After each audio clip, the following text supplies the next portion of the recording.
Teman-teman tahu nggak kalau dalam belajar bahasa Arab kita itu cuman akan ketemu 3. Kalau nggak isim, fiil, ya huruf.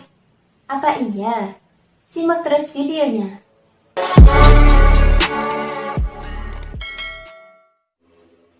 Assalamualaikum warahmatullahi wabarakatuh.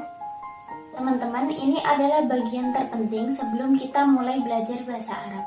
Jadi, sebelum belajar bahasa Arab, kita terlebih dahulu harus mengetahui apa saja jenis atau macam-macam kata dalam bahasa Arab. Kalimah atau dalam bahasa Indonesia biasa disebut dengan kata terbagi menjadi 3, yakni isim, fi'il, dan huruf. Apa itu isim? Isim adalah setiap kata yang menunjukkan maknanya sendiri tanpa disertai dengan zaman.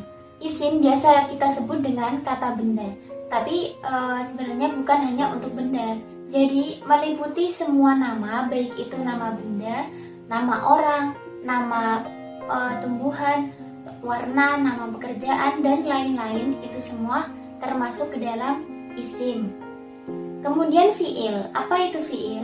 Fi'il adalah setiap kata yang menunjukkan maknanya sendiri dan disertai dengan zaman. Maksudnya disertai zaman itu seperti apa sih? Nah, fi'il itu kita biasa sebut dengan kata kerja.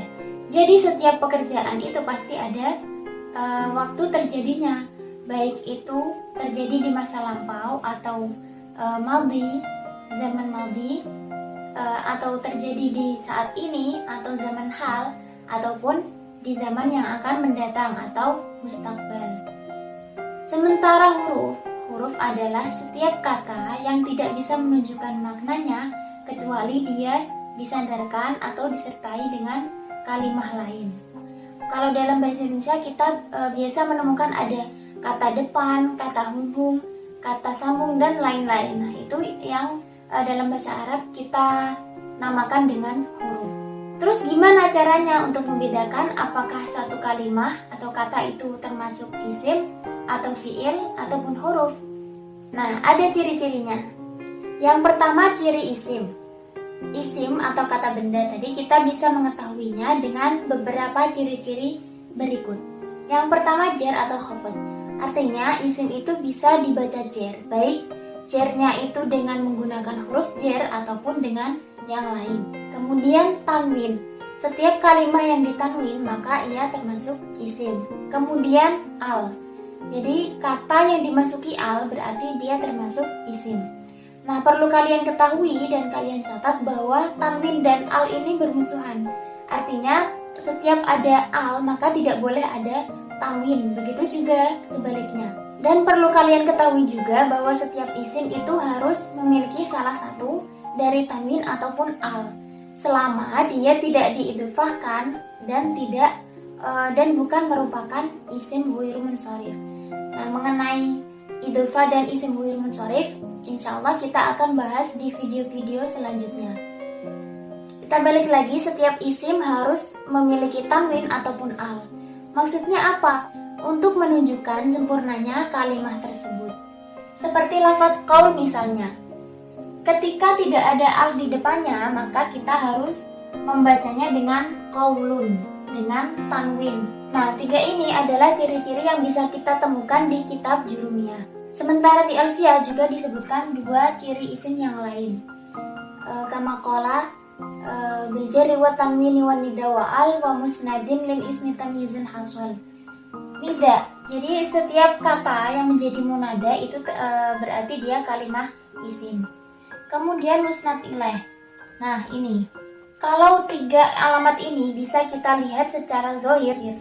Tapi kalau misalkan ini huwa itu kalimah isim dhamir. Nah, huwa ini nggak ada tanwinnya, nggak ada alnya juga. Nah, gimana kok kita bisa mengatakan itu isim? Jadi isim itu ciri-cirinya adalah bisa menjadi musnad ilaih. Musnad ilaih itu apa sih? Dalam bahasa Indonesia kita biasa menyebutnya dengan subjek. Jadi kata yang menjadi subjek dalam kalimat. Dalam bahasa Arab kita biasa sebut musnad ilaih atau mahkum alaih, sesuatu yang dihukumi atau sesuatu yang disandari hukum. Misalkan gini ya, Jamil ini nah ini subjek atau musnad ilah tadi. Nah, ini predikatnya atau yang disebut musnad, sesuatu yang disandarkan, hukum yang disandarkan. Selanjutnya fi'il. Fi'il dapat diketahui dengan ciri-ciri berikut. Yang pertama qad, juga sin dan saufa. Sin dan saufa ini adalah dinamakan huruf tanfis atau yang bermakna akan. Bedanya kalau sin, karena hurufnya satu berarti akannya itu dalam waktu yang singkat. Misalnya saat ini, kemudian aku akan pergi, berarti mungkin selang beberapa waktu atau beberapa menit atau beberapa jam saja. Tapi kalau saufa itu lebih lama.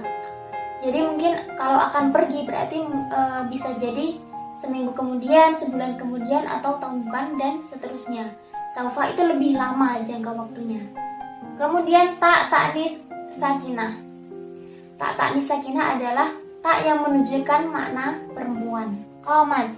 Nah, tak ini yang dinamakan tak ta'nis sakinah, menunjukkan bahwa fa'il atau pelakunya ini merupakan perempuan. Nah, 3 alamat ini atau 3 ciri ini kita temukan di jurumnya. Sementara di alfiah disebutkan bita fa'alta wa atat wa yaf'ali wa nuni aqbilanna fi'lun yanjali.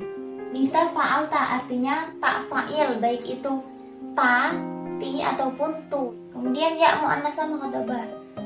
Wa yaf'ali, ya-nya lafaz if'ali. Ya ini disebut ya muannasah mukhatabah. Jadi if'al ini termasuk fi'il.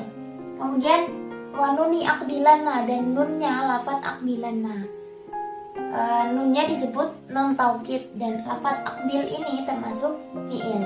Sementara huruf, karena huruf ini berbeda sendiri dengan isim dan fi'il yang memiliki ciri, maka kita katakan bahwa huruf adalah kalimah yang tidak bisa menerima tanda-tanda fi'il maupun tanda-tanda isim. Nah, selanjutnya dapat kita simpulkan untuk melihat apakah satu kalimah itu termasuk isim, fi'il ataupun huruf, ada setidaknya ada 2 cara. Yang pertama dengan tanda-tanda zohir. Jadi yang sudah disebutkan ini misalkan jer, tanwin, al, kemudian nida, qad, sin, tak ta'nis, tak fa'il, dan yang lain ini termasuk alamat-alamat yang zohir bisa kita lihat. Misalkan kita dalam teks ataupun ketika seseorang mengucapkan itu terlihat ada tanda-tanda ini. Atau bisa juga dengan melihat maknanya. Misalkan isim itu tadi kita katakan sebagai nama untuk segala sesuatu. Misalkan nama benda, nama orang, nama profesi, warna, penyakit, dan lain-lain, itu termasuk kalimah isim. Sementara fi'il adalah kata atau kalimah yang menunjukkan pekerjaan. Misalkan pergi, berdiri, menyapu, mandi, dan lain-lain, itu kita katakan kalimah fi'il. Nah, sekian dulu video kita kali ini. Semoga bermanfaat. Terima kasih untuk teman-teman yang sudah nonton. Kalau kalian suka, klik tombol like. Jika ada pertanyaan, silahkan tulis di komentar. Dan jika kalian ingin terus belajar, klik tombol subscribe. Terima kasih. Assalamualaikum warahmatullahi wabarakatuh.